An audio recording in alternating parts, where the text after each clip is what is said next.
तो guys almighty Guidance के YouTube channel पर आपका हार्दिक स्वागत है। तो आज काफ़ी सारी वीडियोस बनाने के बाद मैंने सोचा कि एक कंप्लीट कंपोनेंट को स्टार्ट किया जाए। तो गाइज यही हमारा पहला कंपोनेंट होगा, यानी इंग्लिश ग्रामर के बाद अगर मैं कहूँ कि कम्पिटिटिव एग्जाम्स के लिए इंडियन पॉलिटी को मैं ऑलमाइटी गाइडेंस के यूट्यूब चैनल पर शुरू कर रहा हूँ।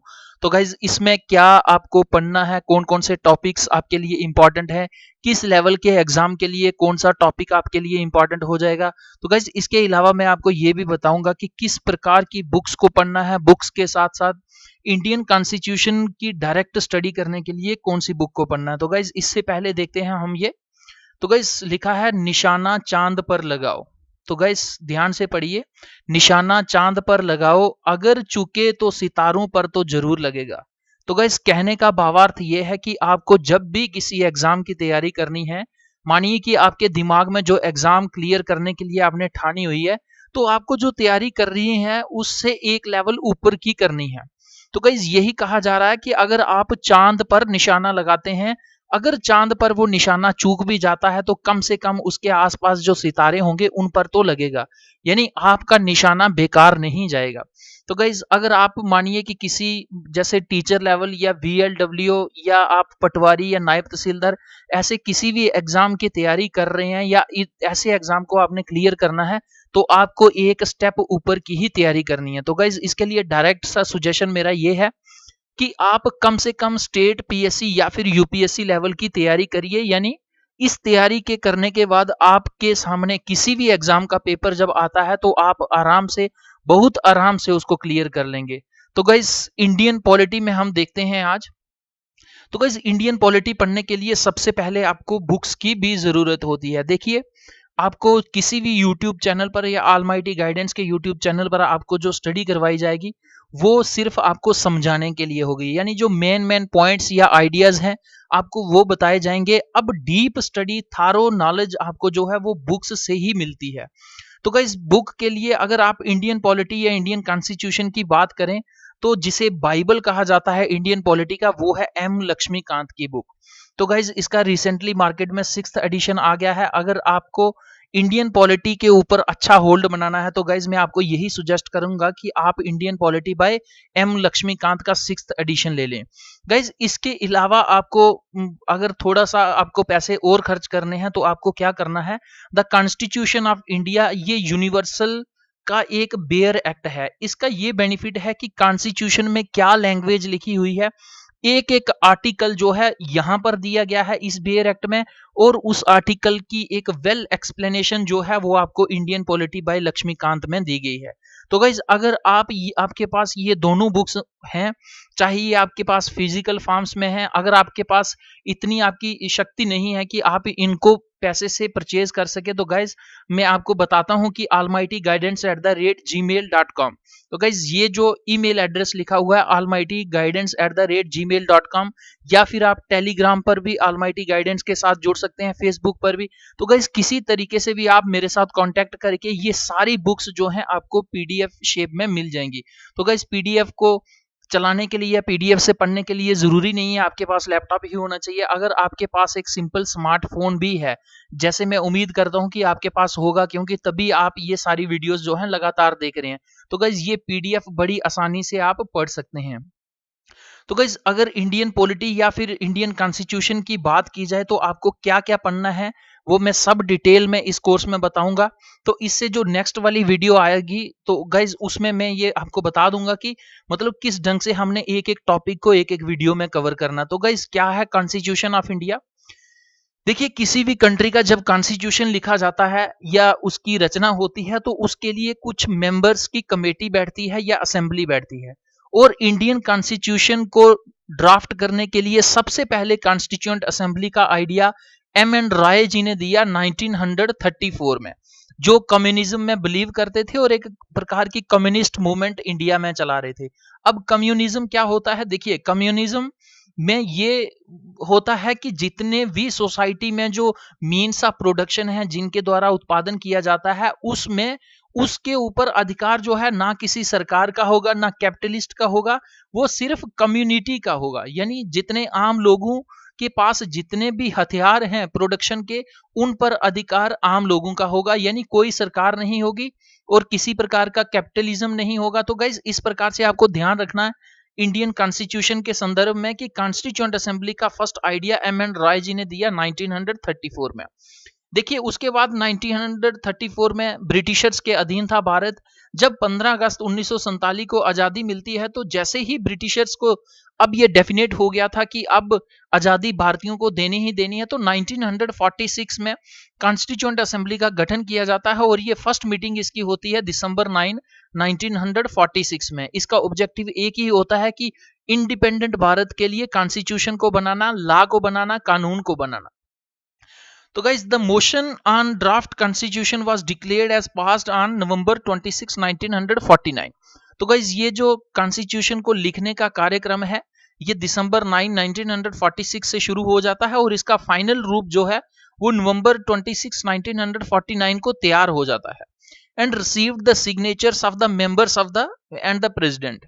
The constitution came into force on January 26 1950। तो गाइस जब ये कॉन्स्टिट्यूशन का लिखने का कार्यक्रम जो है ये सारा खत्म हो जाता है नवंबर 26 1949 में, तो उसके बाद जैसे सिटीजनशिप हो गया, ट्रांजिशनल रूल्स हो गए कुछ, तो गाइस काफी सारे जो प्रोविजंस थे इंडियन कॉन्स्टिट्यूशन के ये 26 नवंबर 1949 से ही लागू हो जाते हैं। लेकिन जो major part of the constitution है वो कब लागू होता है, वो इंप्लीमेंट होना शुरू होता है जनवरी 26 1950 से। तो गाइस इसके पीछे भी एक बैकग्राउंड है 1930 से रिलेटेड, तो वो जब हम मॉडर्न हिस्ट्री देखेंगे तो उसमें देखेंगे। तो गाइस इसीलिए 26 जनवरी 1950 से ही हम गणतंत्र दिवस को सेलिब्रेट करते हैं, यानी रिपब्लिक डे को सेलिब्रेट करते हैं। अब गाइस मैं आपको बता दूं कि जब ओरिजिनली कॉन्स्टिट्यूशन ऑफ इंडिया 26 नवंबर 1949 में जब इसके कुछ लॉज इंप्लीमेंट हो गए, यानी हमारा कॉन्स्टिट्यूशन कंप्लीटली लिखने हो गया, इसकी ड्राफ्टिंग हो गई, तो इस कॉन्स्टिट्यूशन में एक प्रियम्बल था जो ऑब्जेक्टिव रेजोल्यूशन के साथ जुड़ा हुआ है, वो भी हम डिटेल में देखेंगे। इसके अलावा 395 आर्टिकल्स थे। उन आर्टिकल्स को 22 पार्ट्स में और 8 शेड्यूलों में बांट के रखा हुआ था गाइस। यानी ओरिजिनल कॉन्स्टिट्यूशन में क्या था, 395 आर्टिकल्स थे, 22 पार्ट्स थे और 8 शेड्यूल थे, जबकि आज की डेट में 450 से ज्यादा आर्टिकल्स हो चुके हैं। हालांकि ये कम या ज्यादा होते रहते हैं, और आज की डेट में 25 पार्ट्स हैं और 12 शेड्यूल्स हैं, यानी आर्टिकल्स 395 से 450 के पास पहुंच गए हैं। जो पार्ट्स थे 22 से 25 हो गए हैं, और जो शेड्यूल्स थे वो 8 से लेके अब 12 शेड्यूल्स हैं। तो गाइज अब हम देखते हैं डिटेल में कि हमें कौन कौन से टॉपिक्स पढ़ने हैं। तो गाइज जिस प्रकार से आप ये सारे देख रहे होंगे टॉपिक्स, ये मैंने बोल्ड किए हुए हैं, तो गाइज ये मोस्ट इंपॉर्टेंट है। आगे आपको कुछ ऐसे भी टॉपिक्स मिलेंगे जिनको बोल्ड नहीं किया गया है। तो गाइज अगर आपके पास टाइम की शॉर्टेज है तो आप उन टॉपिक्स को स्किप कर सकते हैं, लेकिन ये जो मोटे मोटे आपको दिखाई दे रहे हैं गाइज इनको आपने किसी भी हद पे जाके इनको स्किप नहीं करना है, यानी डेफिनेटली आपको एक ना एक क्वेश्चन जो है यहां से देखने को मिलेगा। तो गाइज हेडिंग क्या है, topics to be covered in Indian polity की। अगर आप इंडियन पॉलिटी या कॉन्स्टिट्यूशन ऑफ इंडिया के ऊपर अच्छा होल्ड बनाना चाहते हैं और किसी भी एग्जाम में बैठकर पॉलिटी के क्वेश्चंस को सक्सेसफुली आप टैकल करना चाहते हैं, तो गाइज आपको ये टॉपिक्स कम से कम पढ़ने ही होंगे। तो देखिए कौन कौन से टॉपिक्स पढ़ने हैं। सबसे पहले आपको देखेंगे सॉरी गाइस हम देखेंगे साथ मिलकर क्या देखेंगे, historical background of Indian constitution, कि इंडियन कॉन्स्टिट्यूशन क्या इसकी रचना 1946 से ही शुरू हुई या इसके कुछ प्रोविजंस पिछले जो एक्ट्स या ब्रिटिशर्स के थे या जो इंडिया के एक्ट्स थे उनके साथ ये जुड़ा हुआ है। तो गाइस हिस्टोरिकल बैकग्राउंड क्या रही है इसकी, ये हम डिटेल में देखेंगे। उसके बाद हम देखेंगे कि मेकिंग ऑफ द कॉन्स्टिट्यूशन, की कॉन्स्टिट्यूशन को बनाने के लिए कौन सी कमेटी बनाई गई, कौन सी कमेटी का कौन हेड था। गाइज अलग अलग कमेटी से क्वेश्चन पूछे जाते हैं, किस प्रकार के प्रोविजंस जो थे हमने कहां कहां से उठाए। उसके बाद हम देखेंगे salient features of the constitution, की कॉन्स्टिट्यूशन में जो कॉन्स्टिट्यूशन है इसमें कौन कौन से प्रोविजंस हैं, जैसे पार्लियामेंट्री सिस्टम है, जैसे हम देखेंगे कि यहाँ पर यूनियन ऑफ स्टेट है, कि यूनियन और फेडरल में क्या डिफरेंस है। तो गाइस सारे जो कॉन्स्टिट्यूशन के फीचर्स हैं, जैसे ये lengthiest constitution of the world है, ये रिटन कॉन्स्टिट्यूशन है, जबकि ब्रिटेन में अनरिटन है। हम ये डिटेल में देखेंगे कि रिटन और अनरिटन कॉन्स्टिट्यूशन में क्या डिफरेंस है। तो guys examination point of view से मोस्ट इंपॉर्टेंट टॉपिक है ये salient features of the constitution. तो गाइस ये जो टॉपिक है आप अगर यूपीएससी या फिर स्टेट पीएससी या किसी भी ऐसे एग्जाम की तैयारी कर रहे हैं जिसमें मेंस का भी यानी एक सब्जेक्टिव टाइप जो है आपका पेपर भी होता है, तो उसमें ये डायरेक्ट फीचर्स भी आपसे पूछे जा सकते हैं। इसके अलावा हम प्रीएम्बल ऑफ द कॉन्स्टिट्यूशन देखेंगे कि एवरग्रीन टॉपिक है किसी भी एग्जाम में। गाइज इसमें कुछ चुनिंदा वर्ड्स हैं और वही चुनिंदा वर्ड्स अलग अलग फॉर्म्स में आपसे पूछे जाएंगे और ये आपको डायरेक्ट बहुत थोड़े समय में बहुत ज्यादा मार्क्स देने के का काम जो है ये preamble of the Indian constitution करता है। उसके बाद हम देखेंगे यूनियन एंड इट्स टेरिटरी की भारत जो है ये यूनियन ऑफ स्टेट्स है, जैसे यूएसए फेडरेशन ऑफ स्टेट है, तो भारत जो है ये यूनियन ऑफ स्टेट है। हम देखेंगे कि यूनियन और फेडरेशन में क्या डिफरेंस होता है। तो गाइस मोटे मोटे तौर पर यहां पर मैं आपको बता दूं कि यूनियन होता है जिसमें अलग अलग स्टेट्स जो हैं वो एक राज्य के साथ, एक यूनियन के साथ, केंद्र के साथ कनेक्टेड होती हैं और एक स्टेट अगर केंद्र को छोड़ना चाहे तो ये नहीं हो सकता। जबकि फेडरेशन ऑफ स्टेट जैसे यूएसए में है, ये हर एक स्टेट जैसे यूएसए में 50 स्टेटें हैं वो मिलकर यूनाइटेड स्टेट्स ऑफ अमेरिका को बनाते हैं। तो इसमें अगर कोई स्टेट यूएस से अलग होना चाहे तो वो हो सकती है, लेकिन यूनियन में ऐसा पॉसिबिलिटी नहीं है। Guys constitutional citizenship amendment act के आने के बाद जो 2019 में आया था, तो ये सिटीजनशिप काफी ज्यादा न्यूज में चल रही है। तो गाइज सिटीजनशिप के रिगार्डिंग हम देखेंगे कि कॉन्स्टिट्यूशन में इसके क्या क्या प्रोविजंस हैं, ये किस प्रकार से पार्लियामेंट को अथोराइज करती है कि ये कोई भी कानून सिटीजनशिप के रिगार्डिंग बना सकती है, और उसमें सिटीजनशिप एक्ट भी आता है 1955 में। तो गाइज जब हम ये टॉपिक पढ़ेंगे तो डिटेल में सब देखेंगे, यानी आपका जो भी कंसेप्ट्स होंगे वो क्रिस्टल क्लियर होंगे। Guys evergreen and one of the most important, देखिए इंपॉर्टेंट के पीछे आप जितने मोस्ट लगा लें उतने कम पड़ जाएंगे अगर आप फंडामेंटल राइट्स की बात करें तो।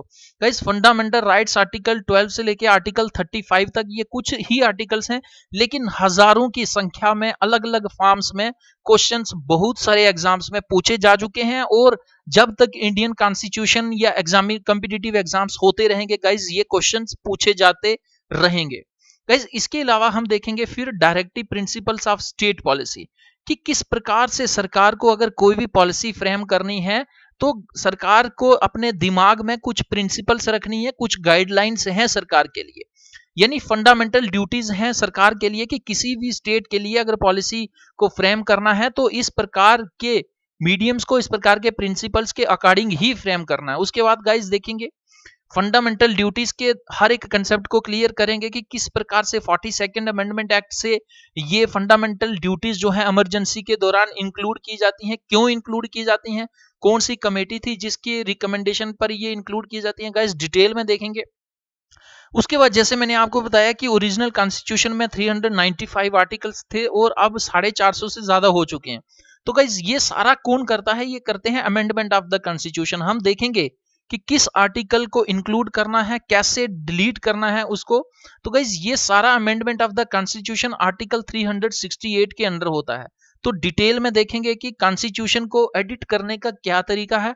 उसके बाद 1973 में केशव नंदा भारती केस में सुप्रीम कोर्ट एक basic structure of the constitution इस प्रकार की डॉक्ट्रिन देता है। तो गाइस क्या होता है basic structure of the constitution, बहुत सारे हजारों प्रकार के क्वेश्चंस इसमें से जो है यूपीएससी ने या फिर अलग अलग एग्जामिनेशन को कंडक्ट करने वाली एजेंसीज पूछ चुकी हैं। गाइस इसके अलावा हम देखेंगे कि पार्लियामेंट्री सिस्टम किस प्रकार के होते हैं, कितने टाइप्स के होते हैं। जैसे इंडिया में प्राइम मिनिस्टर टाइप जो है पार्लियामेंट्री सिस्टम में है, लेकिन जो अगर आप बात यूएस की करें तो वहां पर प्रेसिडेंशियल सिस्टम है। तो गाइस ये दोनों में डिफरेंस देखेंगे, इंडिया ने जो प्राइम मिनिस्टर वाला मोड है इसको क्यों अपनाया। फेडरल सिस्टम देखेंगे कि फेडरेशन और यूनियन में क्या डिफरेंस होता है। गाइस इसके अलावा हम देखेंगे कि जैसे भारत में 28 स्टेट्स और 9 यूनियन टेरिटरीज हैं, तो कैसे सेंटर जो है स्टेट के साथ रिलेशंस को एस्टेब्लिश करता है और कॉन्स्टिट्यूशनल प्रोविजंस क्या है, ये सब हम डिटेल में देखेंगे। उसके बाद हम ये भी देखेंगे कि एक स्टेट को दूसरी स्टेट या एक स्टेट को अलग अन्य सभी स्टेटों के साथ किस प्रकार से रिलेशंस मेंटेन करने हैं according to the constitution of India. उसके बाद इमरजेंसी प्रोविजंस देखेंगे आर्टिकल 352 से लेके आर्टिकल 360। गाइस ये 8-10 आर्टिकल्स हैं, मोस्ट इंपॉर्टेंट आर्टिकल्स हैं। किस प्रकार से कौन सी इमरजेंसी में कौन से फंडामेंटल राइट्स के ऊपर रिस्ट्रिक्शन लग जाती है, कैसे फंडामेंटल राइट्स कर्टेल होते हैं, कौन कौन से ऐसे फंडामेंटल राइट्स हैं जो किसी भी प्रकार की इमरजेंसी में आप उन्हें विदहोल्ड नहीं कर सकते। गाइस ये सब डिटेल में देखेंगे। प्रेसिडेंट देखेंगे कि कैसे प्रेसिडेंट को फर्स्ट सिटीजन ऑफ इंडिया कहा जाता है, किस प्रकार से प्रेसिडेंट का काम होता है। देखिए, हम ये भी देखेंगे कि प्रेसिडेंट के पास पावर्स कौन सी हैं, किस प्रकार council of ministers headed by prime minister जो एडवाइस देती हैं प्रेसिडेंट के ऊपर बाइंडिंग होती है, और प्रेसिडेंट के पास कुछ डिस्क्रिशनरी पावर्स भी होती हैं। गाइस डिटेल में देखेंगे वाइस प्रेसिडेंट की पोस्ट क्या है, किस प्रकार से ये प्रेसिडेंट की एब्सेंस में एज अ प्रेसिडेंट काम करता है या फिर चेयरमैन ऑफ द राज्यसभा का काम करता है। गाइस डिटेल में देखेंगे। प्राइम मिनिस्टर देखेंगे, सेंट्रल काउंसिल ऑफ मिनिस्टर्स देखेंगे, आर्टिकल 74। गाइस कैबिनेट कमेटीज देखेंगे, किस प्रकार से 15% यानी टोटल हाउस जो है वो अगर 500 का है तो उसका 15% जो है वो कैबिनेट मिनिस्टर्स बन सकते हैं। तो किस प्रकार से एक इशू को लेके पूरी कैबिनेट नहीं बैठ जाती, बल्कि कैबिनेट में भी अलग अलग कमेटीज बनी होती हैं। एक इशू अगर कोई एडमिनिस्ट्रेटिव इशू आता है तो एक कमेटी के पास जाएगा, कोई फाइनेंशियल इशू आता है तो दूसरी के पास जाएगा, अदर कोई इशू आता है तो तीसरी के पास जाएगा। गाइस डिटेल में देखेंगे कैबिनेट कमेटीज क्या होती हैं। इसके बाद हम डिटेल में देखेंगे गाइस पार्लियामेंट। बहुत सारे क्वेश्चन अगर मैं कहूं कि इंडियन कॉन्स्टिट्यूशन या इंडियन पॉलिटी में लगभग 30% ये पार्लियामेंट ही अकेला वेटेज लेता है। तो पार्लियामेंट में देखेंगे कि अपर हाउस क्या होता है, लोअर हाउस क्या होता है, लोकसभा, राज्यसभा, किस प्रकार से इनके मेंबर्स के इलेक्शन होते हैं, क्या क्या एलिजिबिलिटीज हैं, उसके बाद डिस्क्वालिफिकेशन किस एंगल से, कौन कौन से ग्राउंड्स हैं डिस्क्वालिफिकेशन के लिए। गाइस डिटेल में देखेंगे कौन से हाउस की कितनी स्ट्रेंथ है। इसके अलावा हम देखेंगे पार्लियामेंट्री कमेटीज, जैसे लोकसभा में 545 की स्ट्रेंथ है और राज्यसभा में अराउंड 250 की स्ट्रेंथ है। तो गाइस ये हम डिटेल में देखेंगे कि किस प्रकार से अलग अलग कमेटीज दोनों हाउसेज में बनाई जाती हैं और कौन सी कमेटी को कौन कौन हेड करता है। गाइज उसके बाद हम डिटेल में देखेंगे सुप्रीम कोर्ट की जुरिस्डिक्शन क्या है, कितने जजेस होते हैं, चीफ जस्टिस क्या होता है, कोलिजियम सिस्टम क्या होता है, किस प्रकार से एक जज को अपॉइंट किया जाता है, किस प्रकार से उसकी ट्रांसफर की जाती है, उसका एलिवेशन किस प्रकार से होता है, सुप्रीम कोर्ट को किस तरह से आप अप्रोच कर सकते हैं। यानी आर्टिकल 32 ये कहता है कि किसी भी फंडामेंटल राइट्स की वायलेशन के बाद आप डायरेक्टली जो है सुप्रीम कोर्ट के पास पहुंच सकते हैं। तो गाइस डिटेल में देखेंगे कि सुप्रीम कोर्ट की जुरिस्डिक्शन में और हाई कोर्ट की जुरिस्डिक्शन में क्या डिफरेंस है। तो गाइस जुडिशियल रिव्यू का कंसेप्ट भी काफी ज्यादा न्यूज में रहता है। इसमें ये हम पढ़ेंगे कि किस प्रकार से हाई कोर्ट या सुप्रीम कोर्ट किसी डिसीजन को देने के बाद फिर से उसे रिव्यू करता है और उसमें किस प्रकार की जजमेंट्स आती हैं। इस कंसेप्ट को हम जुडिशियल रिव्यू के तहत पढ़ेंगे। उसके बाद देखिए कई बार जो है बहुत सारे इश्यूज समाज में ऐसे चल रहे होते हैं, ना ही सरकार ना ही कोई आदमी का ध्यान होता है, तो उस इशू के ऊपर डायरेक्ट एक्शन लेता है सुप्रीम कोर्ट। उसे कहते हैं सो मोटो एक्शन और इसी को कहते हैं जुडिशियल एक्टिविज्म। जुडिशियल एक्टिविज्म को भी हम डिटेल में देखेंगे। आर्टिकल 32 में अलग अलग रीट्स हैं, टाइप्स ऑफ रीट्स हैं, 5 टाइप्स हैं। तो गाइज उन्हें कहते हैं पब्लिक इंटरेस्ट लिटिगेशन, PIL को हम डिटेल में देखेंगे। हमेशा ये सदाबहार जो है न्यूज में बनी रहती है। जैसे सेंटर में प्रेसिडेंट होता है ऐसे ही स्टेट में गवर्नर होता है। गवर्नर की क्या पावर्स हैं, किस प्रकार से गवर्नर जो है कंसेंट लेकर चीफ मिनिस्टर की काम करता है, कुछ डिस्क्रिशनरी पावर्स हैं, कुछ प्रेसिडेंट का एक आप कह सकते हैं कि एजेंट होता है सेंट्रल गवर्नमेंट का स्टेट में। तो गाइस गवर्नर क्या है, इसकी पोस्ट क्या है, इसकी एलिजिबिलिटी क्या है, टाइम ड्यूरेशन टर्म इसका क्या है, सब डिटेल में देखेंगे। चीफ मिनिस्टर जैसे इंडिया के कंसेप्ट में सेंटर में प्राइम मिनिस्टर आता है, स्टेट्स में चीफ मिनिस्टर आता है। चीफ मिनिस्टर की क्या कंडीशंस हैं, क्या कैसे उसको हाउस के फ्लोर पर मेजोरिटी प्रूव करनी है, किस प्रकार से कॉन्फिडेंस वोट लेना है। तो गाइस सब डिटेल में देखेंगे। जैसे सेंट्रल काउंसिल ऑफ मिनिस्टर्स है ऐसे स्टेट काउंसिल ऑफ मिनिस्टर्स है। तो गाइस ये भी देखेंगे स्टेट लेजिस्लेचर किस प्रकार से लेजिस्लेटिव असेंबली होती है, अगर लेजिस्लेटिव काउंसिल है तो कैसी है, या उसको क्रिएट करना है या उसको टर्मिनेट करना है, तो किस प्रकार से स्टेट रेजोल्यूशन पास करती है और पार्लियामेंट को भेजती है और पार्लियामेंट फिर आगे एक्शन लेता है कि क्या इसे विधान परिषद स्टेट को देना है या नहीं देना है। गाइज उसके बाद हम देखेंगे कि हाई कोर्ट की क्या जुरिस्डिक्शन है। इसके बाद देखेंगे ट्राइब्यूनल्स, जो अलग अलग ट्राइब्यूनल्स बनाए जाते हैं या फिर सबॉर्डिनेट कोर्ट्स, जैसे फर्स्ट मैजिस्ट्रेट हो गया, सेकंड मैजिस्ट्रेट हो गया या डिस्ट्रिक्ट कोर्ट्स हो गए। इन सबको देखेंगे किस प्रकार से एक कोर्ट को डिस्ट्रिक्ट कोर्ट कहा जाता है, किस प्रकार से उसी कोर्ट को सेशन कोर्ट कहा जाता है, डिस्ट्रिक्ट जज क्या होता है, सेशन जज क्या होता है। गाइस डिटेल में देखेंगे। पंचायती राज काफी ज्यादा न्यूज में रहता है। जैसे नीति आयोग आया है जब से, जैसे बॉटम से टॉप की अप्रोच लेने के लिए। तो गाइज ये पंचायती राज का इंस्टीट्यूशन भी काफी न्यूज में है। डिटेल में देखेंगे। हर एक एग्जाम में, यूपीएससी लेवल तक के एग्जाम में ये हमेशा क्वेश्चन पूछे जाते हैं।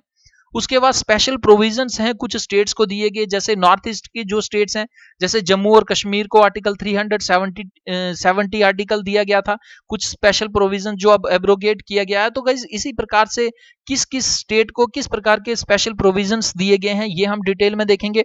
यूनियन टेरिटरीज क्या होती हैं, स्टेट और यूनियन टेरिटरी में क्या डिफरेंस होता है, यूनियन टेरिटरीज में किस प्रकार की एडमिनिस्ट्रेशन होती है, कैसे हैंडल होते हैं, तो गाइस ये डिटेल में देखेंगे। शेड्यूल्ड और ट्राइबल एरियाज क्या होती हैं, शेड्यूल कास्ट क्या होती है, ट्राइबल जो कास्ट होती हैं, ये ट्राइबल एरियाज में कॉन्स्टिट्यूशन ऑफ इंडिया क्या कहता है पार्लियामेंट ऑफ इंडिया को कि इन एरियाज के लिए आप स्पेशल प्रोविजंस बनाएगा, इस किस प्रकार के प्रोविजंस सब डिटेल में देखेंगे।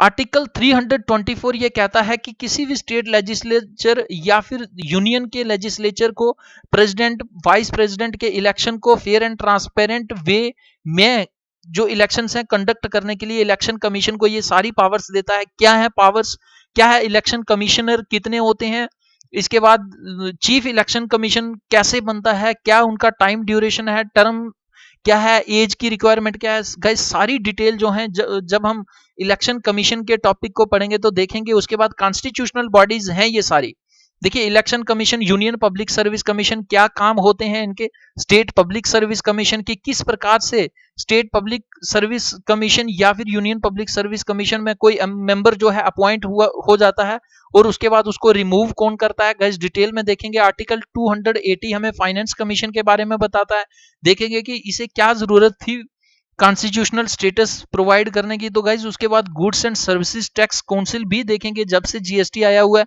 काफी ज्यादा न्यूज में हमेशा ये रहती हैं।